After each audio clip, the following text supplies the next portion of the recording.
सवाल पहला आनंद दुबे आपसे है, और इसलिए कि आप हिंदूवादी होने का दावा करते हैं, तो भाई मुस्लिम आरक्षण, धर्म के आधार पर आरक्षण, पुलिस भर्ती में मुस्लिमों को प्राथमिकता, ये एमवीए की स्ट्रेटजी है, ये आप लोगों की स्ट्रेटजी है? राकेश जी नमस्ते। नमस्ते। ऑल इंडिया उलेमा बोर्ड महाराष्ट्र ने किसको पत्र लिखा है, क्या लिखा है, ये तो वही बता सकते हैं। अभी सुन रहा था कि उन्होंने कांग्रेस को लिखा है, राष्ट्रवादी को लिखा है। हमारी शिवसेना को तो कोई ऐसा पत्र हमें तो फिलहाल अभी जानकारी में नहीं है, और उन्होंने कहा भी कि शायद उन्होंने 2 ही पार्टी को लिखा है। इस देश में, इस राज्य में जो भी डॉक्टर बाबा साहब अम्बेडकर जी के संविधान के अंतर्गत नागरिक है, मतदाता है, वो अपनी भावना किसी भी पॉलिटिकल पार्टी को चिट्ठी में लिखकर, व्हाट्सएप के माध्यम से, कुरियर के माध्यम से दे सकता है। ये अधिकार है, देना भी चाहिए। नहीं तो आनंद जी, आप लोग इसके साथ हैं? अगर मान लीजिए तो आपको नहीं मिला, कांग्रेस को मिला, एनसीपी को मिल गया, शरद पवार साहब को मिल गया, यस, पहले बोलने दीजिए। हाँ। अब जो सुन रहा था कुछ में 10% धर्म के नाम पर आरक्षण, तो राकेश भाई आपको ही पता होगा कि हमारे देश में धर्म के नाम पर आरक्षण देने की कोई नियम कानून नहीं है, सुप्रीम कोर्ट में भी ऐसा कुछ है नहीं। तो पहली बात तो वहां कट गई। दूसरी बात, मौलानाओं को 15,000 रुपए तनख्वाह या बख्शीश या रेमुनरेशन जो भी है, तो अभी अजीत दादा पवार और एकनाथ शिंदे और देवेंद्र फडणवीस की सरकार ने 6,000 रुपए से बढ़ाकर 16,000 ऑलरेडी कर दिया है। तो महायुति क्यों इतना मेहरबान है मौलानाओं पर, ये तो महायुति को आपको पूछना चाहिए। तीसरी बात, जब भारतीय जनता पार्टी केंद्र में सरकार में बैठती है और हमारी आदरणीय मुस्लिम बहनों के लिए जो 3 तलाक का कानून था उसको जब हटाती है, तो उससे तो कोई हिंदू बहनों को लाभ नहीं हुआ, उससे तो पूरा लाभ मुसलमान बहनों को हुआ। तो कोई भारतीय जनता पार्टी से ये सवाल तब क्यों नहीं पूछता कि अरे भाई आप इतनी मुसलमानों पर मेहरबान क्यों हैं? जब कोई उलेमा हमको चिट्ठी लिखता है, हमने चिट्ठी उनको नहीं लिखी है, उन्होंने हमें लिखी है, तो उस पर पूरे देश में डंका बज रहा है, मीडिया नहीं, आनंद जी, नायब अंसारी कह रहे हैं कि एमबीए के नेताओं से हमने मुलाकात की है, मानने का आश्वासन दिया है। कांग्रेस ने कहा है कि विचार करेंगे। तो मैं तो आपसे सवाल पूछ रहा हूं ना, बात कि अगर कांग्रेस और एनसीपी ये कहते हैं कि हम ये सब कुछ मानेंगे, तो आप लोग उसके साथ हैं कि खिलाफ है? अरे भाई, हम पॉलिटिकल पार्टी, हमें व्यक्तिगत हमारी पार्टी होने के नाते इस विषय में जानकारी नहीं है। अरे तो सर आप बताइए ना कि अगर कांग्रेस और एनसीपी इसके साथ होंगे तो आप लोग साथ में रहेंगे कि गठबंधन टूट जाएगा? अरे तब हम, जब हमारे पास कोई ऐसी सूचना आएगी तो हम संवाद करेंगे। सर पूरी देश में सूचना है, सभी चैनलों पर चल रही है, हमें डिबेट कर रहे हैं, 7-8 मिनट की आपको रिपोर्ट दिखा दी, आप कह रहे हैं सूचना नहीं पार्टी है हमारी। राकेश जी, एक अलग पॉलिटिकल पार्टी है जिसका नाम है शिवसेना। कुछ लोगों की वजह से वो पार्टी चोरी हो गई है। अच्छा। उसका नाम थोड़ा बदल गया है, लेकिन उसका नाम असली शिवसेना है। उसका चुनाव चिन्ह अभी फिलहाल मशाल है, थोड़े समय के लिए। ठीक है, प्रदीप भंडारी जाएगा, प्रदीप भंडारी, हम चोरों को आनंद दुबे कह रहे हैं कि हमें पता नहीं है, पूरी दुनिया में ढिढोरा पीट चुका है। मैं पूछ रहा हूं कि कांग्रेस और एनसीपी अगर साथ देंगे तो आप क्या करेंगे? तो कह रहे हैं कि देखेंगे भैया, अभी तो पता ही नहीं है। राकेश जी, बात बहुत सीरियस है। कांग्रेस पार्टी का हिडन एजेंडा यह है कि वो भारत को एक इस्लामिक राष्ट्र बनाने के लिए अपने हर कदम को आगे बढ़ा रही है। कांग्रेस पार्टी हाथ में लेकर घूमती है संविधान, परंतु पीछे ऐसा छुरा लेकर घूमती है कि संविधान को तहस नहस करके वो एक मुस्लिम राष्ट्र की तरफ भारत को ले जाना चाहती है, और मैं प्रूव करूंगा। पहली बात यह है कि जब ये उलेमा लिखते हैं पत्र कांग्रेस पार्टी को, उनको ये विश्वास रहता है कि कांग्रेस पार्टी की अगर सरकार आएगी ऐसा हो सकता है। पुलिस वालों की भर्ती धर्म के आधार पर करना, सिर्फ मुसलमानों को प्राथमिकता देना, ऐसा पाकिस्तान और इस्लामिक मुल्कों में होता है। धर्म के आधार पर रिजर्वेशन की बात करना, ऐसा पाकिस्तान और बाकी इस्लामिक मुल्कों में होता है। और नाना पटोले बात सिर्फ कहते नहीं है कि विचार किया जाएगा, वो शब्दों का प्रयोग करते हैं कि निश्चित रूप से कदम उठाएंगे। मतलब निश्चित रूप से कांग्रेस पार्टी अगर महाराष्ट्र के अंदर सरकार में आती है, महाविनाश अघाड़ी, तो ये धर्म के आधार पर रिजर्वेशन लेके आएंगे और महाराष्ट्र को पहला टेम्पलेट बनाएंगे एक इस्लामिक राज्य की तरफ ले जाने में। अब मैं पहला कहना चाहता हूं, क्या पहली बार हुआ है? नहीं, कांग्रेस पार्टी हिस्टोरिकली ऐसा करना चाहिए, परंतु उसको देश के संविधान ने रोका है, उसको मेजॉरिटी नहीं मिली है। ये रहा 2009 का कांग्रेस पार्टी का मैनिफेस्टो। 2009 के मैनिफेस्टो के अंदर भी कांग्रेस पार्टी ने कहा था कि भाई अगर हम मेजॉरिटी से आ जाएंगे तो हम जो है, जैसे हमने केरला, कर्नाटक और आंध्र प्रदेश में धर्म के आधार पर रिजर्वेशन दिया, ऐसा हम नेशनल पॉलिसी लेकर आएंगे। 1994 के अंदर कांग्रेस पार्टी के मुख्यमंत्री थे विजय भास्कर रेड्डी, उन्होंने एक स्पेशल गवर्नमेंट ऑर्डर इशू किया था जिसमें ओबीसी का रिजर्वेशन कम हुआ था और जाके मुसलमानों को दिया गया। उसके लिए उन्होंने स्पेशल कमीशन बनाई थी, जस्टिस पुट्टस्वामी कमीशन। तो जब हम कहते हैं कि एक रहना है तो कांग्रेस पार्टी की मंशा है ओबीसी समाज के रिजर्वेशन को छीन के सिर्फ और सिर्फ दलित समाज को देना, और कांग्रेस ऐसा कर्नाटक में कर चुकी है। ऐसा सलमान खुर्शीद ने 2012 यूपी में कहा था कि मुसलमानों को 9% रिजर्वेशन दे देंगे, क्योंकि ये कॉन्फिडेंस इस बात से आ गए जब धूले के अंदर ये देखते हैं कि मालेगांव जहां मुस्लिम बाहुल्य होता है वहां इनको मेजॉरिटी वोट पड़ता है और सिर्फ 4000 वोट भारतीय जनता पार्टी को पड़ता है। तो ये समझ चुके हैं ये आज मॉडर्न मुस्लिम लीग है, पर कांग्रेस को हम दलितों का रिजर्वेशन छीन के भारत को इस्लामिक राष्ट्र बनने नहीं देंगे। महाराष्ट्र इसका जवाब देगा। मैं कहना चाहता हूं ये उद्धव ठाकरे सेना के मेरे मित्र आनंद दुबे को, अलायंस छोड़ो, अकेले लड़ो। अगर बाला साहेब ठाकरे की आइडियोलॉजी में विश्वास रखते हो, मुस्लिम राज्य बनने से रोको महाराष्ट्र को, कांग्रेस पार्टी को छोड़ो। ठीक, मैं जगदीश आ रहा हूं, लेकिन आनंद जी अब बताइए, प्रदीप भंडारी कह रहे हैं कि छोड़ दीजिए, अगर धर्म आधारित आरक्षण के आप खिलाफ हैं, आप गठबंधन तोड़ दीजिए।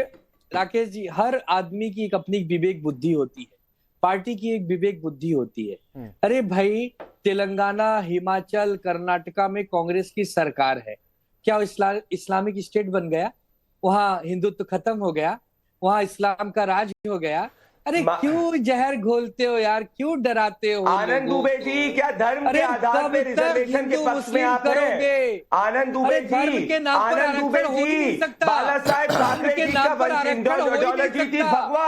अरे मेरे भाई, सुप्रीम कोर्ट की गाइडलाइन है, आप इतना तो समझिए। कांग्रेस पार्टी को एक पत्र लिखिए, कांग्रेस पार्टी को पत्र लिखिए कि आप खंडन करना चाहते हैं। जो चीज आप दे नहीं सकते उस पर अगर आप बहस करोगे तो लोग आपको ऐसी क्या व्यवस्था है कि आप दलितों के रिजर्वेशन को छीन के मुसलमानों को देना चाहते हो? करना चाहते हो वो अलग बात है, लेकिन अगर जो चीज हो नहीं सकती, कल को मैं आपसे कहूं कि मैं आपको चांद तारे तोड़ कर दूंगा, तो आप कहोगे तो हो नहीं सकता भैया, चांद तारे तोड़ कर नहीं दिए जा सकते। तो जो चीज हो नहीं सकती वो चीज अगर आप करोगे तो लोग हंसेंगे आपके ऊपर, हंसी का पात्र मत बनो। अरे कैसे हो सकता है? ठीक है, आनंद जी मैं आ रहा हूँ, प्रदीप भंडारी में आ रहा हूँ, जगदीश जी,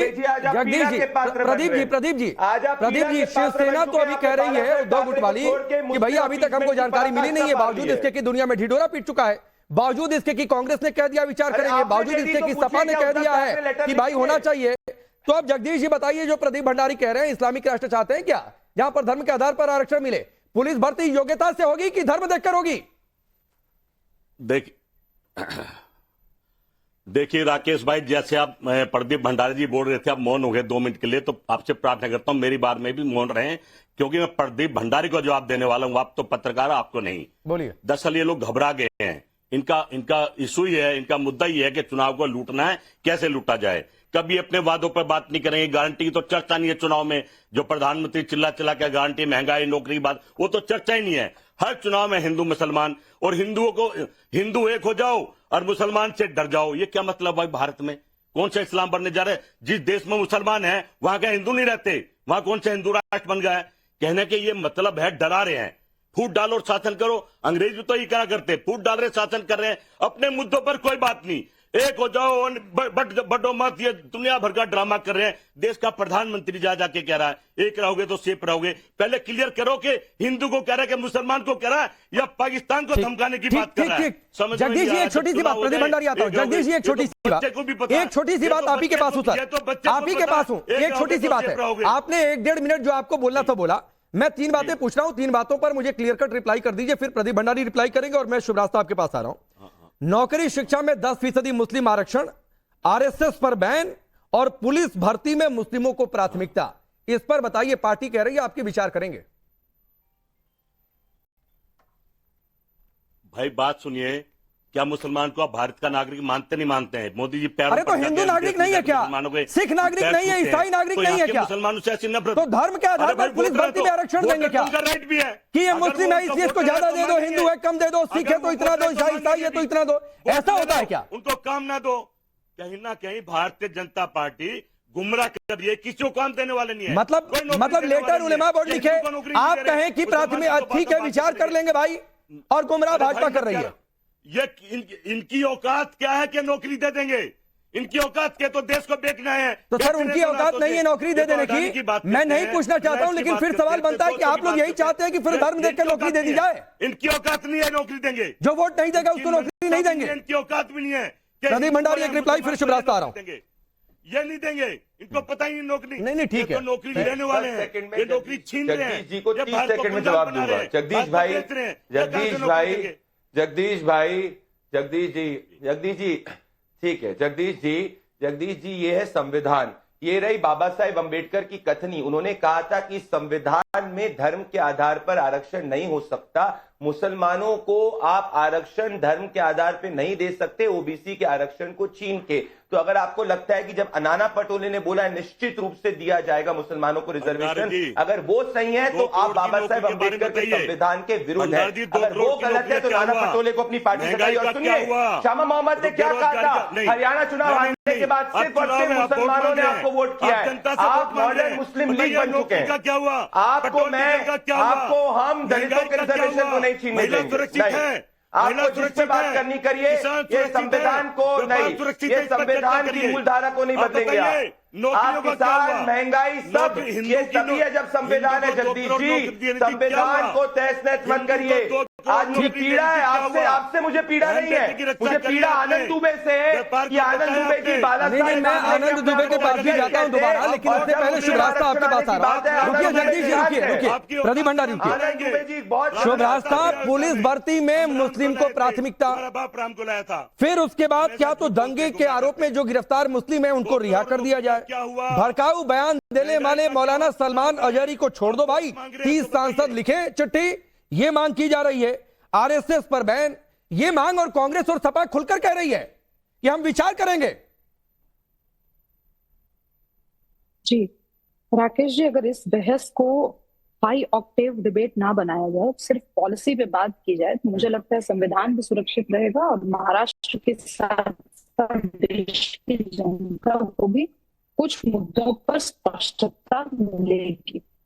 मैं जगदीश शर्मा जी से पूछना चाहती हूँ कि आपको जो भी कटाक्ष करना है बीजेपी पे, मोदी पे, आप करते रहिए, मुझे उसमें लेना देना नहीं है। उनकी मांग की जा रही है, क्या वो संविधान संगत है? आज के संविधान में बिना संशोधन किए क्या आप उसको संविधान सम्मत मानते हैं? Point number 1।